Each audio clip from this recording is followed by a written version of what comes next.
IPL போட்டியில் champion பட்டம் வென்ற ஆர்சிபி அணியில் இருந்த பவுலர் யாஷ் தயால் மீது எழுந்த பாலியல் புகாரில் காவல்துறை எஃப்ஐஆர் பதிவு செய்துள்ளது.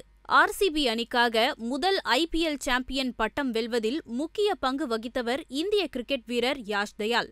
இவர் மீது உத்தரப்பிரதேசத்தை சேர்ந்த ஒரு பெண் பாலியல் துன்புறுத்தல், மன ரீதியாகவும் உடல் ரீதியாகவும் துன்புறுத்தப்பட்டதாக குற்றம் சாட்டியுள்ளார். யாஷ் தயாலுக்கு எதிராக அந்த பெண் கொடுத்த புகாரில் ஒரு எஃப்ஐஆர் பதிவு செய்யப்பட்டுள்ளது. இது மட்டுமல்லாமல் உத்தரப்பிரதேச முதல்வர் யோகி ஆதித்யநாத்தின் அலுவலகத்திலும் முறையான புகார் அளிக்கப்பட்டுள்ளது.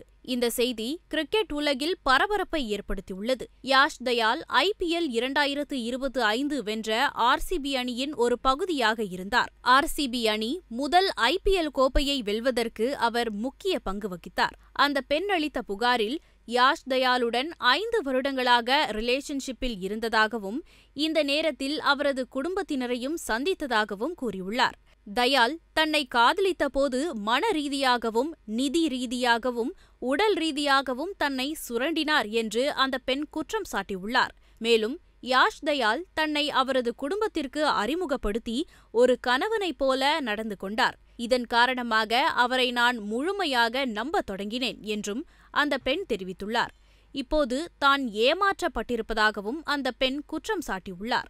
அந்த பெண் கொடுத்துள்ள குற்றச்சாட்டில் பல அதிர்ச்சிகரமான புகார்களும் உள்ளன. காவல்துறை பதிவு செய்த எஃப்ஐஆரில் யாஷ் தயால் மற்ற பெண்களுடனும் இதேபோன்று தவறான உறவுகளில் ஈடுபட்டிருப்பது பின்னர் கண்டுபிடிக்கப்பட்டது. ஜூன் 14, 2025 அன்று புகார்தாரர் பெண்கள் உதவி எண் 181 அழைத்தார். அதேபோல் முதலமைச்சர் அலுவலகத்திலும் புகார் கொடுத்தார்.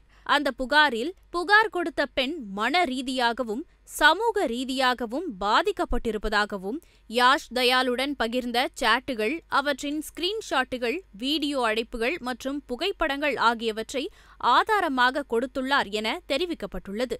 பாதிக்கப்பட்ட பெண் யாஷ் தயால் மீது சட்டப்படி அதிகாரிகள் நடவடிக்கை எடுக்க வேண்டும் என்றும் வலியுறுத்தியுள்ளார். அதே நேரத்தில் இதுவரை கிரிக்கெட் வீரர் யாஷ் தயால் குற்றச்சாட்டுகளுக்கு பதிலளிக்கும் விதமாக எந்த பொது அறிக்கையையும் வெளியிடவில்லை. இந்த விவகாரம் போலீஸ் விசாரணையில் உள்ளது. மேலும் வரும் நாட்களில் முழு உண்மையும் வெளிவரும் என்று எதிர்பார்க்கப்படுகிறது. உத்தரப்பிரதேசத்தில் பிரயாக்ராஜில் வசிக்கும் யாஷ் தயால் மீது எழுந்திருக்கும் இந்த புகார் அவருடைய கிரிக்கெட் வாழ்க்கைக்கும் சிக்கலாக மாறியுள்ளது.